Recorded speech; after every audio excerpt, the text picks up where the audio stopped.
22절 시작하겠습니다. 그러므로 또한 내가 너희에게 가려하던 것이 여러 번 막혔더니, 여기서 너희는 로마 교회를 이야기하는 거죠. 23절이요. 이제는 이 지방에 일할 곳이 없고, 여기에서 이 지방이라는 부분이 로마서를 바울이 어디에서 썼느냐라는 쓴 장소에 관련된 지방이 되겠죠. 여러 가지 설들이 있습니다. 하지만 이 설들을 다 소개시켜 드리는 것은 취지에 맞지 않고요. 가장 유력한 설은 이 사도행전과 이 바울의 행선지들을 대입을 해보면 고린도 지역일 확률이 매우 높다라고 이야기를 합니다. 이 지방에 일할 곳이 없고 이제는 자신의 역할이 끝났다라는 걸 이야기하죠. 또 여러 해 전부터 언제든지 서바나로 갈 때에, 여기서 서바나는 스페인을 이야기하는데요. 바울의 최종 목적지, 이 전도 여행의 목적지가 바로 서바나라는 것을 여기서 말해주고 있죠. 바울은 몇 년 전부터 서바나로 가려고 했었다. 근데 이 서바나로 가는 길에 너희에게 들려서 가기를 나는 바라고 있었다 라고 이야기를 하는 겁니다. 그럼 여기서 목적이 나오게 되는 겁니다. 바울은 로마 교회 사람들을 칭찬을 하죠. 로마 교회의 신자들을요. 너희들의 믿음이 소문났어. 그리고 너희들은 행실과 지식이 균형 있게 잘 성장하였기 때문에 서로 권하면서 성화를 이루어 나가고 있다는 것을 나는 이미 알고 있어. 하지만 너희들에게 가는 것은 이 부분, 복음을 전하러 가는 것은 아니야. 이렇게 얘기를 하죠. 그러면은 로마 교회에 가는 이유는 스페인을 가기 위해서 들리겠다라는 말입니다. 그럼 이제 왜 들려서 가겠는가? 라는 그 목적이 중요하겠죠. 24절입니다.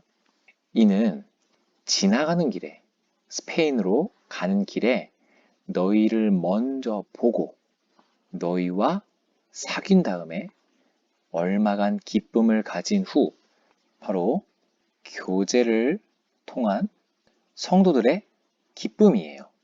바울은 이 고단한 선교 여행 중에 유일한 기쁨이 있다면 함께 그리스도를 섬기고 있는 형제들과의 교제를 통해 기쁨을 누렸고 또 영적인 회복을 했다라는 것을 알 수가 있어요.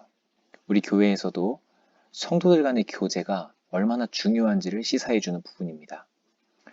지나가는 길에 너희를 먼저 보고 들렸다가 교제를 통해 내가 기쁨을 가진 후, 여기가 첫 번째 목적이 되는 거죠. 교제를 통한 기쁨입니다. 그럼 첫 번째 목적이라고 하는 것은 두 번째도 있다는 건데, 사실 이 두 번째가 더 핵심적인 목적이라고 추측해 볼 수가 있습니다. 두 번째 목적은 너희가 그리로 보내주기를 바라기 때문이다 라는 것이 두 번째 목적이에요. 이 부분을 조금만 곱씹어 보면 로마 교회가 바울을 서바나로 보내주어야 된다라는 거죠. 이거는 원어적으로 조력하다 그리고 앞당겨주는 것, 이런 의미가 있어요. 이거는 음식이나 돈 그리고 함께 동행해주는 것, 여행 수단을 알선해주는 것, 그 밖에 다른 문제들에 사용될 수 있는 단어입니다. 이 단어들은요, 좀 더 원어적으로 실질적인 도움에 많이 사용이 돼요. 뭐 기도를 해준다거나 성공을 기원해준다거나 이런 의례적인 말에 국한되는 것이 아니라는 거죠. 바울은 이러한 도움이 필요했고 또 그것을 아주 점잖게 암시하는 거예요. 로마서를 통해서요. 왜냐하면 바울의 전도 여행에서는 무조건 돈이 필요하지 않았겠습니까? 물질적인 자원이 꼭 필요했어요. 근데 바울의 모교회가 있었죠. 바로 수리아 안디옥 교회의 지원을 받고서 선교 여행을 다녔었어요. 그런데 이 서바나라는 곳은요, 수리아에서부터 실질적인 도움을 계속 공급받기에는 너무 멀리 떨어져 있었습니다. 지역적으로요. 그래서 이 로마 교회가 바울의 새로운 지원 교회가 되어주고 이 스페인 쪽 반도를 향하여서 선교 여행을 떠날 때 이 로마 교회가 후원을 한다면 자기에게 정말 큰 도움과 격려가 될 거라는 것을 이 부분에서 암시해주고 있는 겁니다. 왜냐하면 이 세상에 있었던 모든 부요함이 전부 다 로마로 흘러들었지 않습니까? 그래서 로마 교회는 상당히 상대적으로 부요한 교회였고, 그 로마 교회가 자기를 스페인으로 보내주기를 바란다라는 점을 통하여서 지원을 부탁하는 뉘앙스가 있다라는 거죠. 이것이 로마 교회를 들러서 스페인으로 가려고 하는 실질적인 목적이라는 것입니다. 그 제임스 보이스 목사님께서는 선교에 필요한 이 지원을 두 가지를 이야기를 해주는데요. 이 부분에서요. 첫 번째가 실질적인 물질적 후원이라는 겁니다. 그리고 두 번째는 이 15장 30절에 나오는 기도에 나와 힘을 같이 하여 달라 라고 하는 이 부분을 통하여서 기도에 관련된 걸 이야기를 하죠. 문명이 발달한 도시에서 부유하게 하나님을 섬기고 있는 성도들은 선교와 전혀 동떨어진 역할을 하고 있는 것일까요? 절대 아니라는 점을 상기시키시면서 선교지에 나가 있는 그 사람들에게, 선교사들에게 물질적인 후원과 기도가 없이는 그들은 사역을 할 수가 없다라는 것을 명심하라는 거예요. 이 두 가지를 통하여서 우리들은 선교지에 있는 선교사들과 같은 사역을 하고 있는 거다라고 이야기를 하는 거죠. 바울은 로마 교회에게 이 물질적인 후원을 지원받고 싶었던 의도가 있었다는 겁니다. 25절이요. 그러나 이제는 내가 성도를 섬기는 일로 예루살렘에 가노니, 자, 바울은 원래는 내가 이 다음 선교지로 서바나로 향하려고 하였다. 근데 그 서바나로 가는 길에 로마 교회 너희들에게 들러 영적인 회복과 물질적인 지원을 받으려고 원래는 계획했었다. 그래서 바울의 계획에 대해서 먼저 언급을 하죠. 또 제임스 보이스 목사님은 이 부분을 통하여서 성도들에게는 계획이 있어야 한다라는 것을 또 짚고 넘어가세요. 어떤 성도들은 직접 자신의 삶에 어떤 계획을 하지 않고 하나님께서 어떤 초자연적인 방법을 사용해서 그들의 삶을 막 지도해 주시고 인도해 주시고 그러기를 기대하며 자신들의 계획 세우는 것을 잘못됐다고 생각하는 신자들이 있다 하면서 그들을 비판해요. 바울은 여기서 절대 그렇게 생각하지 않았다라는 거죠. 사도행전에서 보면 우리가 바울의 선교 여행을 통해서 배울 수 있는 것이 하나 있다고 하는데, 바울은 하나님의 특별한 인도하심에는 열려 있었지만 본인 스스로도 그 자신의 계획을 세웠다라는 점을 이 부분에서 강의를 하십니다.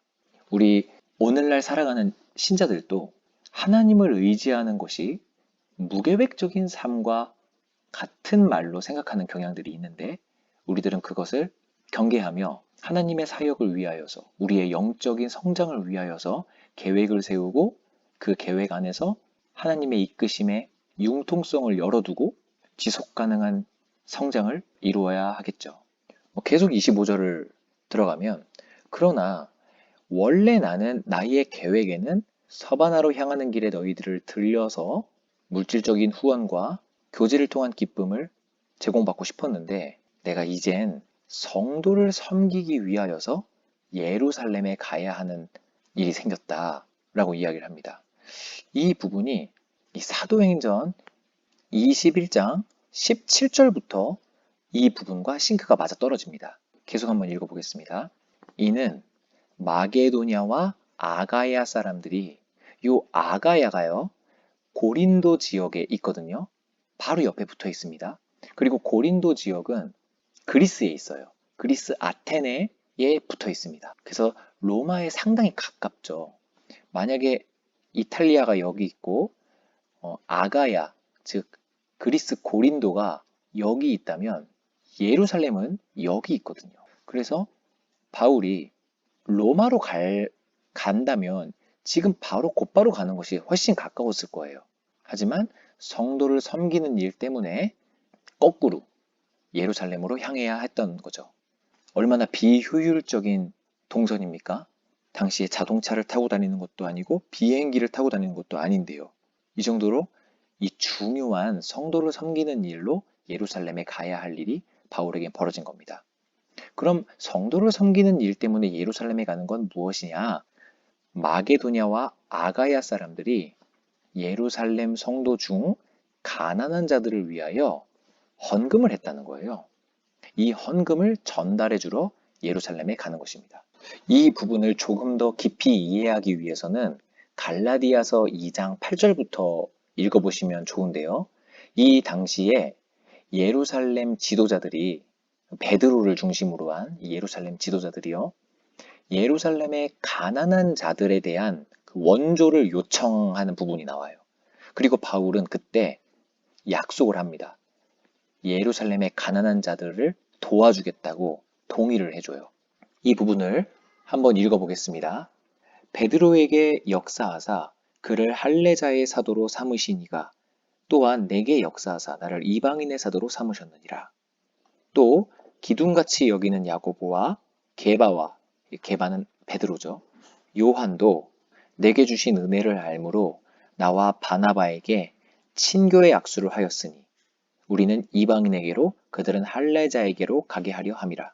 이 부분은 야고보와 베드로와 요한은 유대인들이 인정하는 지도자였습니다. 실제로 예수님의 제자들이었으니까요. 그런데 예수님의 직접적인 제자가 아니었었던 바울의 사도권에 대해서 이 야고보와 베드로와 요한이 인정을 해주는 거예요. 그래서 바나바와 나를 인정했습니다. 이렇게 얘기를 하죠. 그리고 바울과 바나바는 이방인에게로 전도를 하러 떠나고, 그리고 그들은 야고보와 게바와 요한이죠. 할례자에게로, 유대인들입니다. 유대인들의 전도자가 되게 하려 하는 것입니다. 근데 10절이 이 로마서 15장과 연결이 되는 부분입니다. 다만 우리에게 가난한 자들을 기억하도록 부탁하였으니, 여기서 우리는 바울과 바나바를 의미하는데요. 나에게 예루살렘의 가난한 자들을 기억해 달라고 부탁을 했다는 거예요. 바로 야고보, 게바와 요한이요. 그런데 이것은 나도 원래부터 힘써 행하여 왔노라.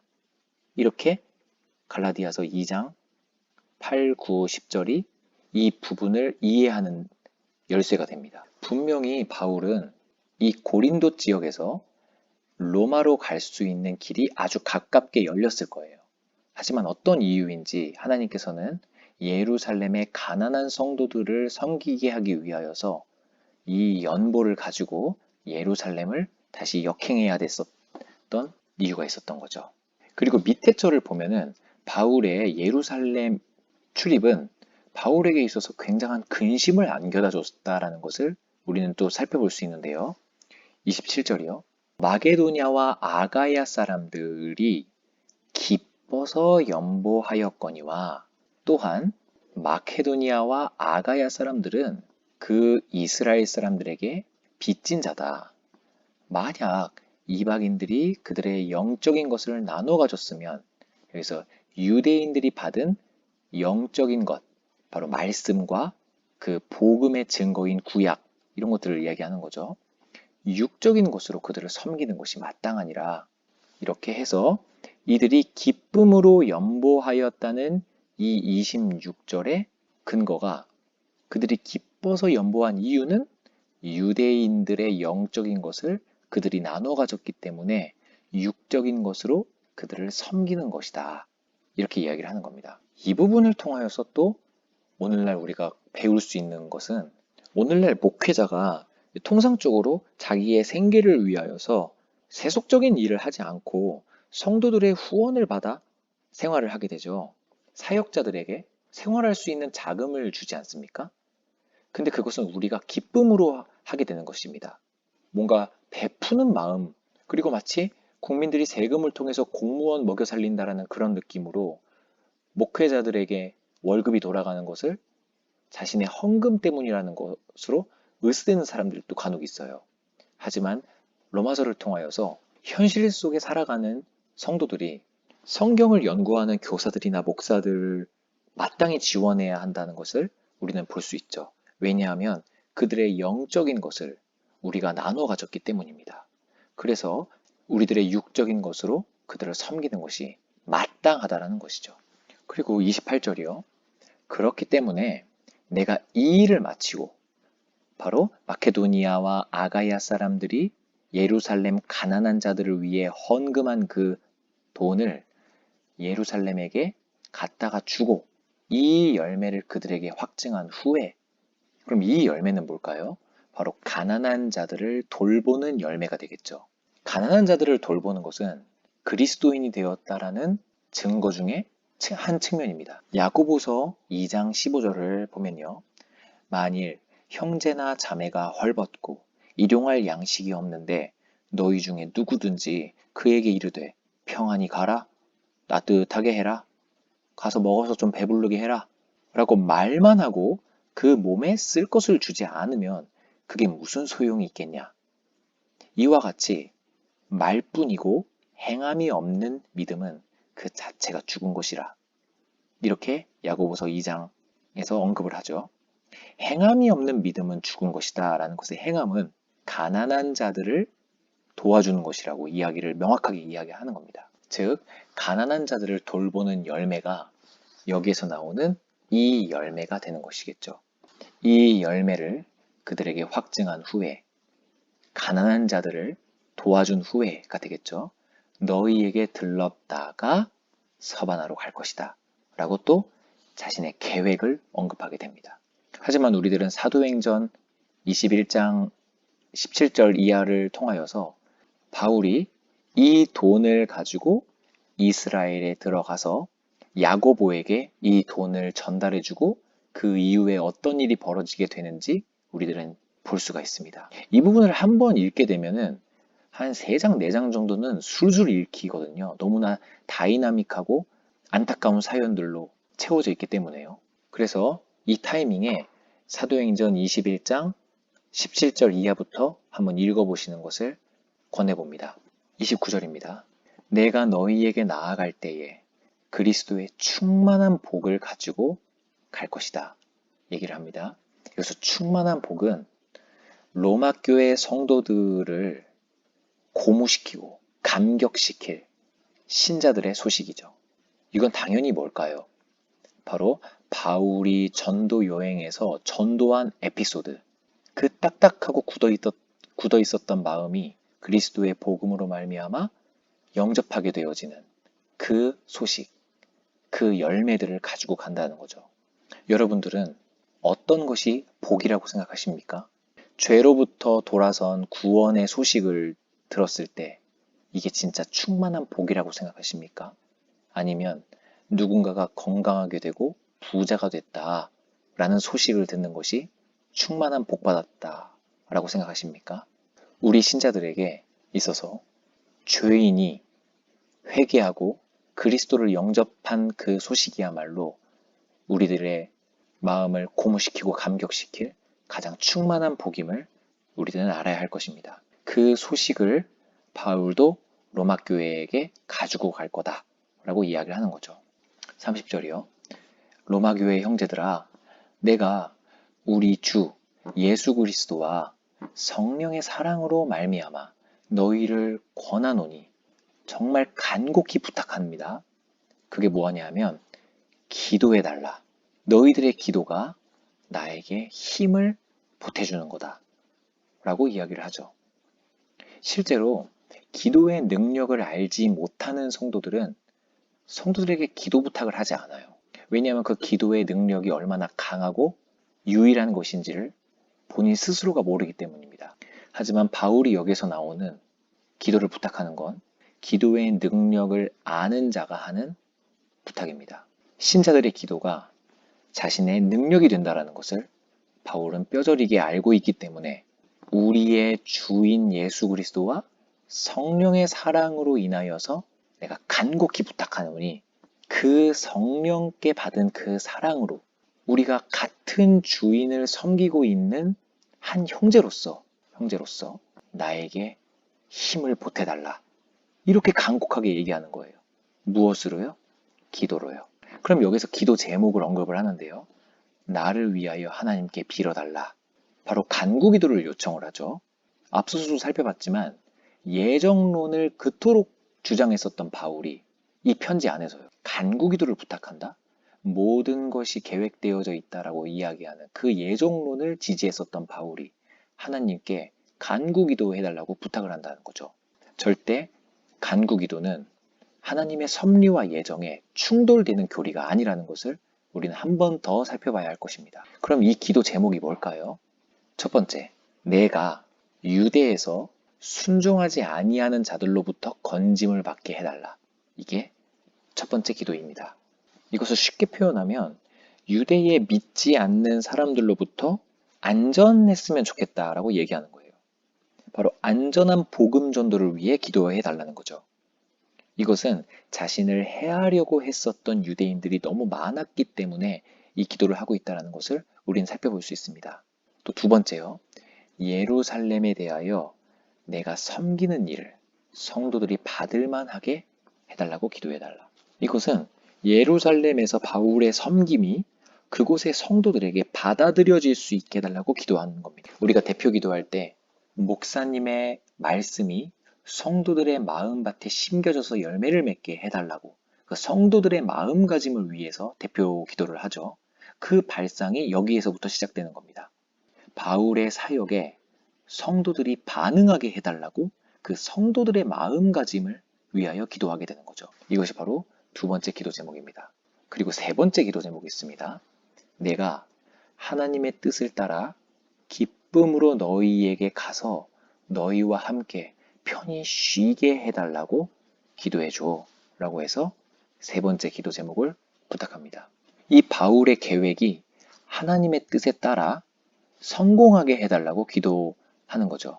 왜냐하면 바울의 계획은 예루살렘에 헌금을 전달하고 난 다음 서바나로 향할 거고 그 향하는 길에 로마 교회를 들리려고 하는 것이 바울의 계획이었으니까요. 하지만 사도행전 21장 17절 이하를 살펴보면 이 계획은 실패한다는 것을 알 수가 있습니다. 이 계획대로 하나님께서 바울을 이동시키지 않으세요.